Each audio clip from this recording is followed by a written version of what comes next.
Where to begin? So my journey with addiction started with my dad when I was younger. I turned 15, and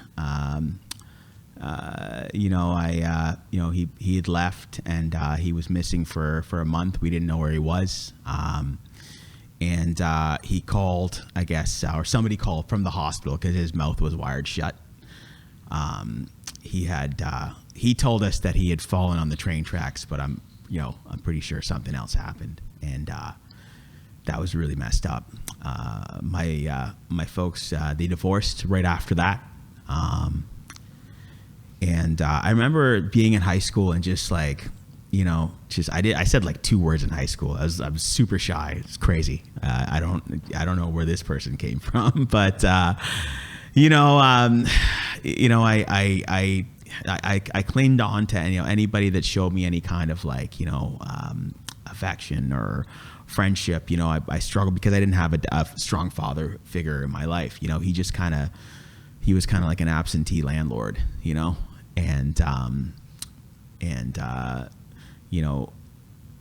that happened. So I ended up I left high school, and I started. I started my first sales job, and that gave me purpose. It gave me it got me to kind of get out of my shell. Like if I didn't sell anything, I didn't eat. So you sold something, and that it actually developed like a sense of like it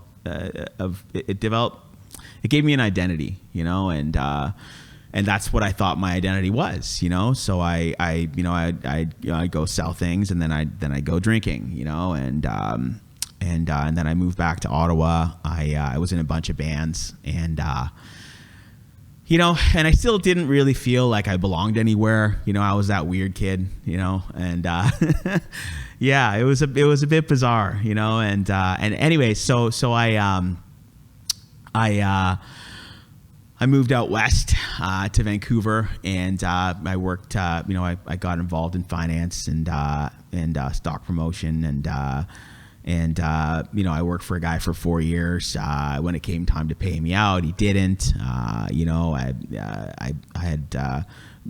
had broken up with my first girlfriend had left me, and that was the first time I actually decided to just eat a whole bunch of pills, because I was like, well, this got to go away somehow, and I'd never forget like the ambulance ride on the way to the hospital. The paramedics were like, "You're like the happiest suicide we've ever met," because I'm like, anyways, it was a bit bizarre, and so I left Vancouver, and I moved back to Ottawa, and then I moved back to Vancouver because Vancouver was the place where everything was fine, and I had an identity, and I got heavier into drugs. I started going to raves, and all that crazy stuff, and I just worked to get high. I worked to get high and to gain acceptance from people who just didn't really care about me at all. And my mom kept, she never gave up on me. She always prayed for me. Her actually, and I didn't know this, and John's mom actually used to pray for me, which is really crazy. And, anyway, so I'd moved back after, I got hooked on, I got addicted to heroin, and that was really messed up. I went to Scientology-based rehab, and I was clean for a while. I just I didn't really know where to go, so I just lived there for a while, and I came back to Ottawa, and then I struggled, and then I kept moving back and forth from Ottawa to Toronto, and in recent years I lived there. I lived in Liberty Village, and I had started working for myself, so I was making more money and spending more money on drugs and crazy things. I spent obscene amounts of money on nothing. I still felt empty, like it was just missing something in my life, and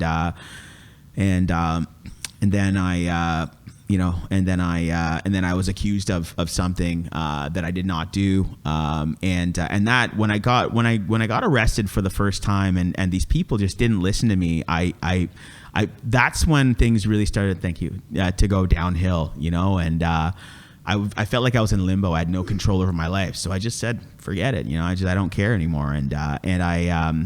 I lost everything. I was homeless, and I hung out with just, with other people that didn't care about anything about life. And I got into meth, and my life just got really, really bad. And I was in and out of jail.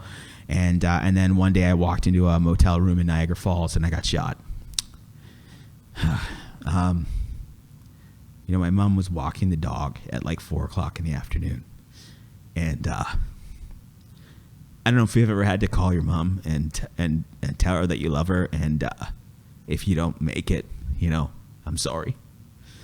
And the crazy thing is so the person that actually ran out of the and this is like the person that actually ran out of the hotel room next to me, my phone, it just stopped working. I couldn't call 911, and she had messaged me on Facebook 6 months later. Like, it took me about 3 or 4 months to learn how to walk again. And she had messaged me, on Facebook like 6 months later, and she said, I was like, man, I can't even believe, I don't even know how to thank you, And she said, well, you actually saved me that day. It turns out she was actually recording her goodbye video, and seeing me there dying, renewed her, I guess her want to live, and so in a way, it was God's plan for me to get shot, so that that person is still with us today. And about just over a year ago, I found Narcotics Anonymous, and I've had some struggles, but this last time that I got clean, I sat and God talked to me directly, and really put it into perspective as to, it says to using narcotics. Like, literally, it's like when you smoke something, for example, it's a ritual, right? So what the devil has done is he's perverted prayer. That's a ritual. When you pray to God, it's a ritual. You pray, right? So when you do communion, you consume the blood, you consume the blood of Christ and the body of Christ. So when you consume a narcotic, the devil doesn't care if you don't worship him. He just wants you to not worship Jesus. So basically, that's communion with the devil. That's what that is. And since then I exercise constantly. I've lost a ton of weight, and thank you. And I'm really excited about this journey that I have. I know it's a one day at a time program, but I want that medallion life. So, anyways, that's all I got. It's a bit weird for me. Yeah, thanks.